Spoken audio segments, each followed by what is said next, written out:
पाकिस्तान। हम हैं स्पेशल लोग, स्पेशल लोगों के लिए। हमारा कराची सफ़े दिल कराची जब सखावत पर आ जाए तो सब कुछ कुर्बान कर देता है। ये भी नहीं देखता कि कौन ज़रूरतमंद है और कौन नहीं। वो तो देखता है किसने मदद के लिए हाथ फैलाए। ये वो शहर कायद है जहाँ कोई भूखा नहीं सोता, जहाँ मुकैयर हजरात खाने के लिए बुकिंग कराते हैं तो उन्हें बुकिंग भी मुश्किल से मिलती है। कहीं इमाम हसन का दस्तरखान तो कहीं छीपा का और कहीं सलानी का दस्तरखान। स्पेशल रिपोर्ट की टीम ने एक तजुर्बा किया।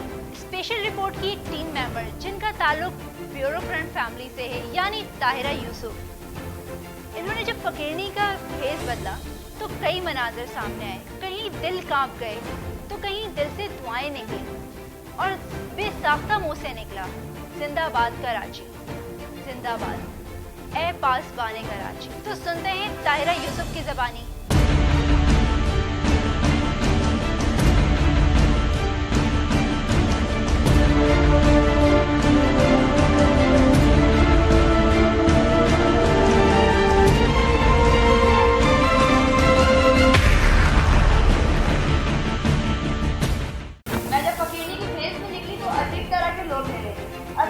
लोगों ने बगैर कोई सवाल किए मुझे 10 से 100 रुपए तक की टिप दी और वहीं चंद लोग हैं मेरे हुस्न की तारीफ कर बैठे, जिन्हें मेरी आंखों में कसीदे पड़े, जिनमें से 2 मुझे डेट पर ले जाना चाहते थे।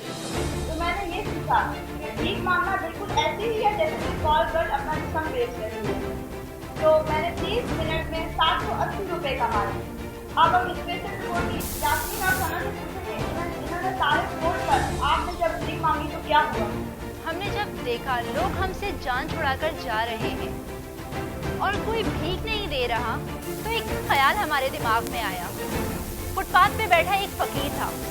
हम उसके पास गए, हमने हाथ फैलाया और हमने कहा अल्लाह के नाम पे दे दे बाबा। और उस फकीर ने कुछ सोचे समझे बगैर हमें 50 रुपए दिए। ये है हमारा कराची। यहाँ के फकीर, यहाँ के लोगों ने तो हमें भीख नहीं दी, लेकिन फुटपाथ पे बैठे हुए उस फकीर ने हमें भीख जरूर दी, जो खुद मांगकर अपना दिन पूरा करता है, जो खुद सारा दिन मांगकर अपने बच्चों का, अपने घर वालों का पेट पालता है। तो क्या हमें इन लोगों को भीख नहीं देनी चाहिए जो सिर्फ अल्लाह के नाम पर मांगते हों?